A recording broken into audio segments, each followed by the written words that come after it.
సంవత్సరాల తరబడి ఎన్ని మందులు వాడినా మీ మోకాల నొప్పులు తగ్గట్లేదా? ప్రాణ పెయిన్ క్లినిక్ లో అత్యాధునిక చికిత్స. కొండంత కష్టానికి పరిష్కారం కోసం ఎదురు చూస్తున్న వారికి అతడే ఒక భరోసాగా కనిపిస్తున్నారు. తమ బాధను వినడానికి సకాలంలోనే స్పందించి పరిష్కరించే నేతగా కదిలి వస్తున్నారు. ఉప ముఖ్యమంత్రి కొనిదెల పవన్ కళ్యాణ్ను కలిస్తే తమ సమస్యలు పరిష్కారం అవుతాయనే నమ్మకం వారికి కలుగుతోంది.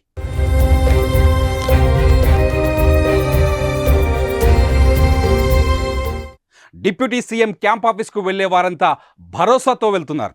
పవన్ కళ్యాణ్ దృష్టిలో పడితే తమ కష్టాలు తీరుతాయనే విశ్వాసంతో ఉన్నారు. రోజు రోజుకు క్యాంప్ ఆఫీస్కు ప్రజలు క్యూ కడుతున్నారు. అయితే మంగళవారం ఓ అరుదైన సంఘటన జరిగింది. ఉప ముఖ్యమంత్రి క్యాంప్ కార్యాలయం దగ్గర రాజమండ్రికి చెందిన ఓ జంట ఆత్మహత్యాయత్నానికి పాల్పడింది. రాజమండ్రిలో వైసీపీ మహిళా కార్పొరేటర్ తమ 1200 గజాల భూమిని కబ్జా చేశారని వాళ్ళు ఆరోపించారు. అయితే ఈ విషయమై పోలీసులకు ఫిర్యాదు చేసినా పట్టించుకోవడం లేదని కన్నీరు మున్నీరుగా విలపిస్తున్నారు. పైపెచ్చు ఫిర్యాదు చేయడానికి వచ్చిన తమనే పోలీసులు వేధిస్తున్నారని బాధితులు తెలిపారు. బిల్డింగ్ ఎక్కి దూకడానికి ప్రయత్నించిన వారిని పోలీసులు అడ్డుకొని కిందకు దించారు.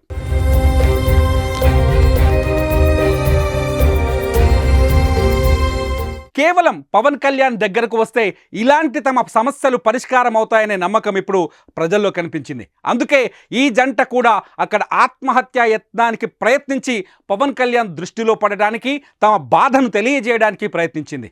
దీంతో ఒక్కసారిగా క్యాంప్ ఆఫీస్ దగ్గర పరిస్థితి మారిపోతోంది.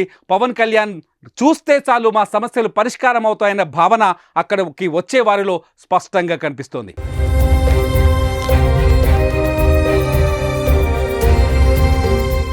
సుమన్ టీవీలో మీ పర్సనల్ అండ్ బిజినెస్ ప్రమోషన్స్ కోసం కింది నెంబర్కి కాంటాక్ట్ చేయండి.